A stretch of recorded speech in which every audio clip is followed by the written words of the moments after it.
There's a new toy in town, but he's not even sure he's a toy. Trash? No, toys. They're all toys.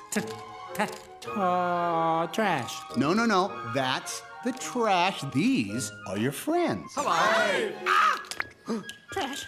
That was a quick clip of Forky, the newest member of the Toy Story family. He's voiced by the hilarious Tony Hale. You can catch him soon in Toy Story 4. For more on the movie, Tony is with us in studio. Tony, great to see you. Hello, nice to see you. Very nice to see you. I need to step up my fashion game. You guys look fantastic. Well, thank you very much. Oof. Well, you know, we're celebrating. Unfortunate. It's a big day here in the city of It's Toronto. a big day. Yeah. I could hear the screaming till like 4 or 5 in the morning from my hotel. You guys lived it up. 24 years in the making. That's There's amazing. A lot of pent-up That's fantastic. anticipation. Okay, talk to me about the anticipation of this movie coming out. Yeah. You getting the role, how'd you find out you got it? Who'd you tell first? Sure. So Pixar came to me and asked me if I would be interested. And of course, you're like, yeah, totally interested. And they said, yeah, we thought about you for the sport because, you know, he's kind of neurotic. And I was like, check, that makes sense. But of course, I mean, he's a very kind of overwhelmed character, so I feel like I kind of resonate with him because I'm kind of overwhelmed even to be here. But it's such a sweet, just beautiful story. It really is. Well, what I love is it's a new take on sort of the role of these toys and how they see each other. Yeah. Every toy in the Toy Story universe so far, it's just a given. They're a toy. This is one who's questioning his own identity and existence. Yeah, he's having a bit of an existential crisis. And I mean, there's a couple things, because the little girl Bonnie makes him and calls him Forky. And then when he comes to life, he's like, my name's Forky, but I'm a spork. I don't understand what's going on. And then he kind of just walks around. He's like, I don't know why I'm here. I kind of feel the same way. I'm like, I don't know how I got here. How did you know, it's a very isolating process when you do a voice work for a movie like this. You do it on your own. How and at what point did you meet the rest of the cast? And did you say, hi, I'll be playing Forky?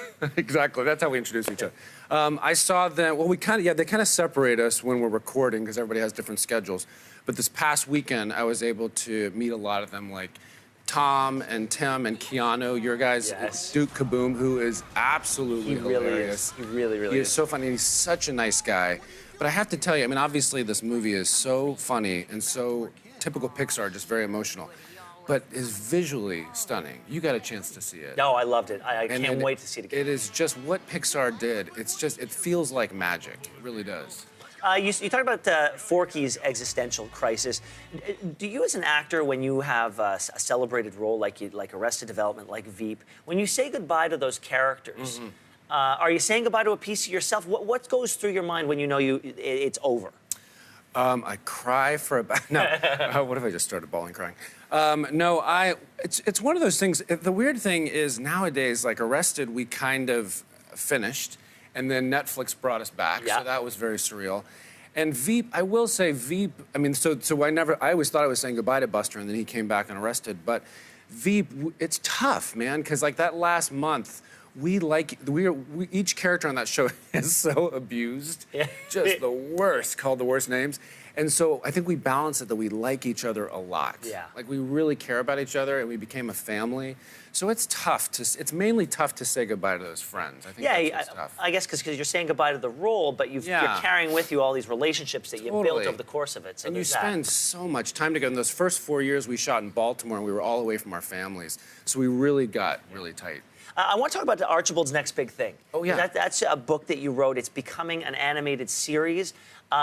This is a book that is very personal. It's very personal to me, and what happened was when I booked Arrested Development years ago, I was on this great show with this great cast, and I was still looking to my next thing. And I realized if I don't wake up to the present, I'm gonna always be looking to my next thing and missing where I am. So the show is about a little chicken who's fully in the moment.